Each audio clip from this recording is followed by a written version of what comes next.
Thomas Kenniff. He is the attorney for Daniel Penny. Penny, you'll remember, was the former Marine who killed Jordan Neely on a subway. And Thomas Kenniff ran against DA Alvin Bragg for the district attorney, I guess, a few years ago when he was up. So, as a Republican, and this is his attorney. And we should say that as far as we know, there may be information from witnesses that we're not aware of. But as far as we know, the person who shot the video, who watched the whole thing go down, in the first time that person spoke to the press, said a couple of things. One, he couldn't imagine that 98 out of 100 people would have touched Jordan Neely because there was no physical threat going on there. People were maybe a little bit nervous. People were scared, but there was no physical aggressiveness by Neely. This is not me talking. This is the witness talking.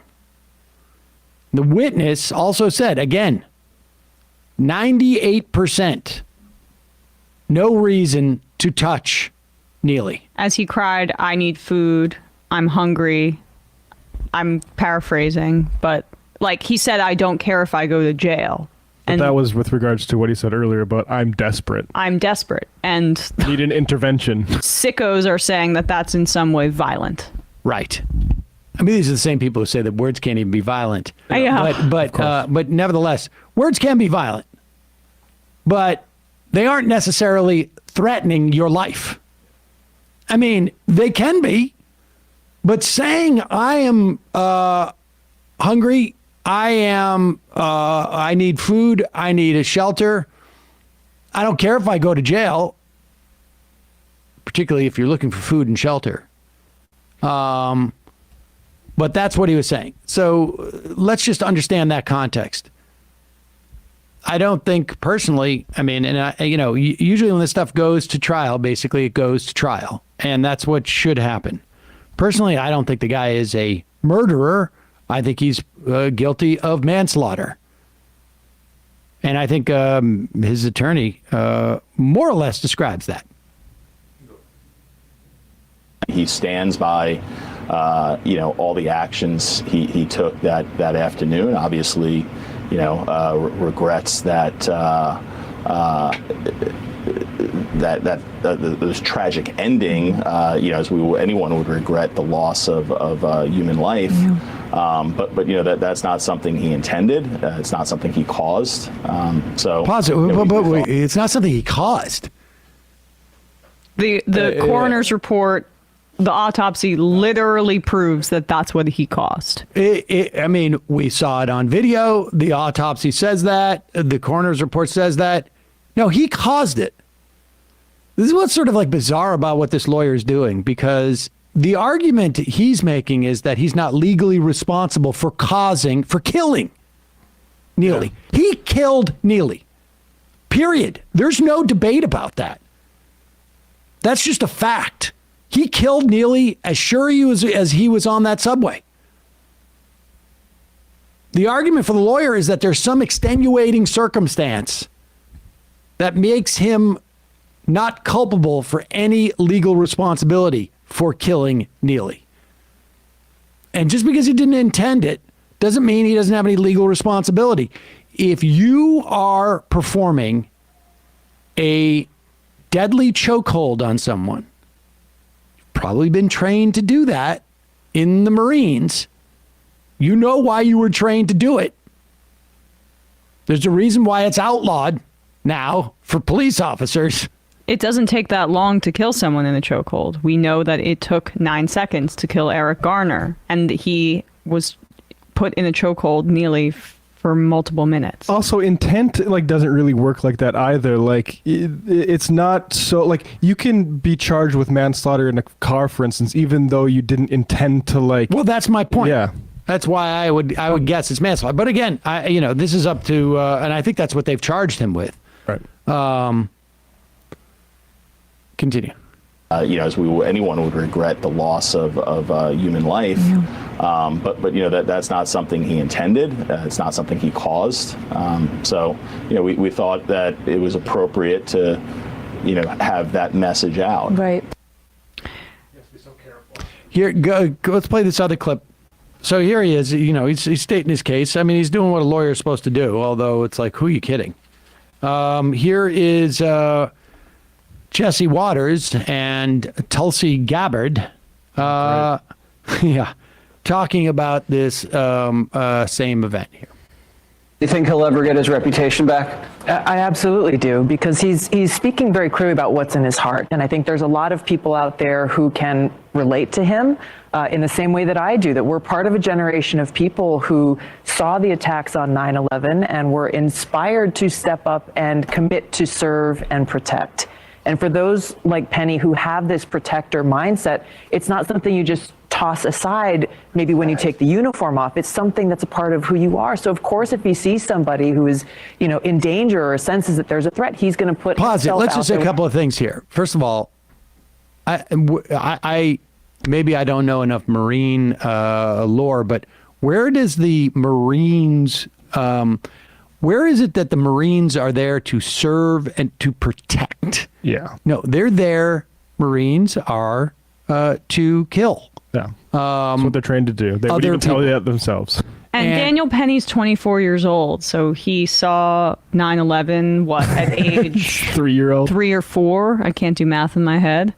And was like, I'm going to kill someone on the subway one day. Yeah, because of 9/11.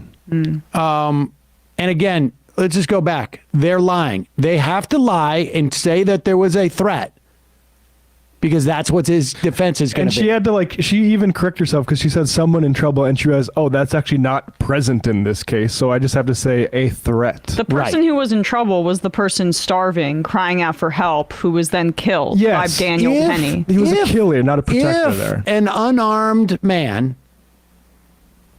who has not physically touched anyone in this scenario, has not even necessarily, as far as we know, gotten into anyone's face and made an explicit threat of harm to anyone, is considered a threat worthy of being killed, then we're going to have a lot of dead people on our hands. I mean, folks. it explains our foreign policy a little bit.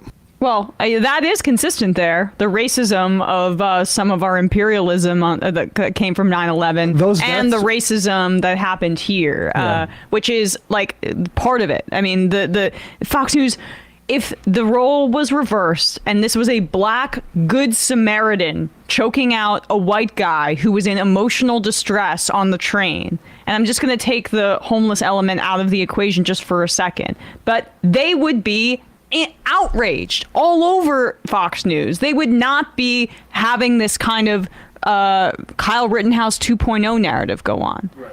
But imagine if somebody was throwing like Bud Lights all over the place, Right. and a cop came and like tased him and he like smashed his head. He'd be a martyr. Toss aside maybe when you take the uniform off. It's something that's a part of who you are. So of course, if he sees somebody who is, in danger or senses that there's a threat, he's going to put himself out there without any care for his own well-being to try to help, to try to serve and protect. And I think one of the most negative things to come out of this, both with what's happening to him, but what message does this send to people? If someone is in need of your help, they're going to think twice, like, gosh, am I going to get sued? Am I going to get prosecuted? Am I going to get arrested for just stepping up and trying to help somebody who's being hurt? Yeah, the subways are not going to get Pause it. more No one was being hurt. It's going to send the message that if you're going to use deadly force on a person, it better be for a reason that is greater than someone is sitting there yelling that I don't have any food. Yeah. the message that they're sending is that vigilantism towards the poor, towards the homeless, towards non-white people is okay. That is the message that they're sending. And there's this whole thing about like he's saying I'm not racist. Well, to be honest, your crime wasn't racism. Your crime is killing somebody. Right. And whether you did it because you're racist or because you're upset about homeless people or you don't like people standing up on a subway, you took a life. Right. It does not matter. I don't think that he was motivated by Neely's race to kill him.